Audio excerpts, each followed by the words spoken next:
Does this sound familiar? After months of gray, snowy days and early nights, things suddenly change. The temperature goes up. You trade your parka for a light jacket, and you think that finally, the long winter is over. And then, winter returns in full force, and we're back to bundling up and bracing ourselves against the cold. This is false spring. Those blasts of warmth around the end of winter. It's a little practical joke that Mother Nature likes to play on us every year. But what's actually going on here?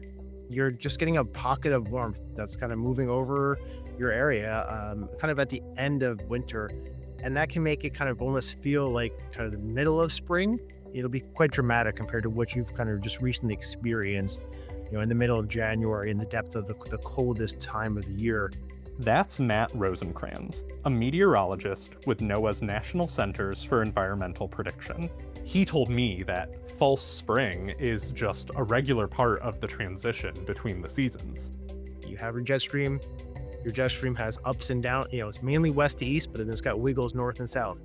And when it wiggles northward and lets that warm air from the south come up over top of you, you'll get the warmer temperatures.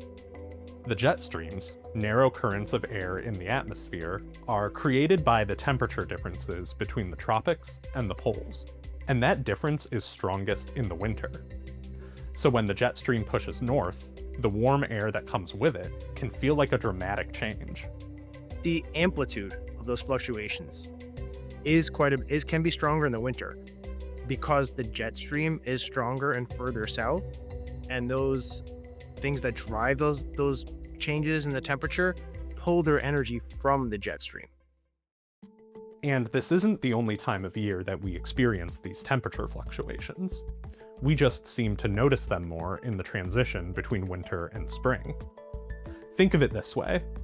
When the temperature shifts from 0 degrees Fahrenheit to 20 degrees, you're probably staying inside either way.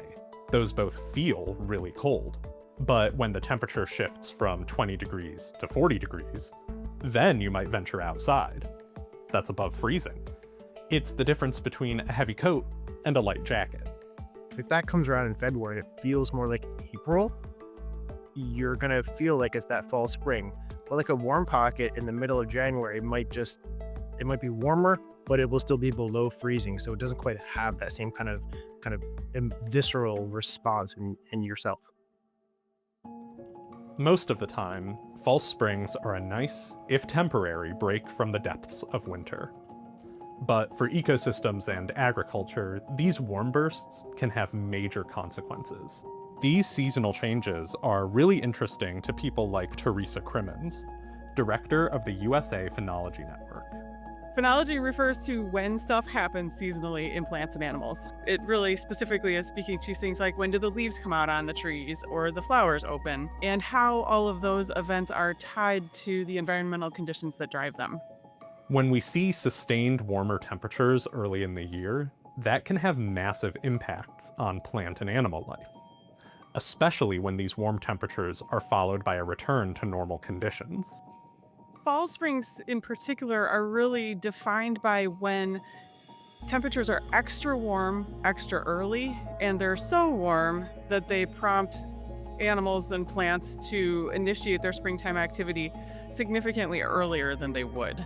It puts them at much greater risk of being exposed to frost events or freeze events that are still occurring at times when it's not unreasonable for them to occur. For example, in 2012, the US, and especially the Great Lakes region, saw a very early, very warm spring, with record high temperatures. And then we did get hit by a pretty significant freeze event in April that isn't out of line at all for Michigan weather, and it had really, really damaging impacts on the plants that had started their activity already. Michigan's agriculture was hit especially hard, with fruit crops devastated across the state. In 2012, apple production fell by about 88%, and tart cherry production dropped by roughly 93% compared to the previous year. These are both very important fruit crops for the state. Historically, severe false spring events like that are anomalies.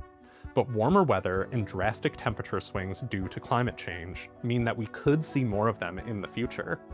One of the most dominant patterns that we see, especially when we look at historical records of when plants leafed out and flowered, is that things are happening much earlier now in the spring than they used to. And there's a pretty straight line between that and the fact that global temperatures are warmer than they used to be decades and centuries ago.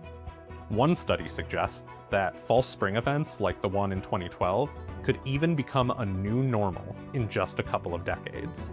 There has been some research that suggests that we're probably looking at a substantial increase in the incidences of conditions like we saw in 2012 in the future decades. We have the chance to change that trajectory for sure. If we make changes in terms of how much carbon dioxide and other things we are pumping into the atmosphere, there is the potential that we could slow down and change that trajectory.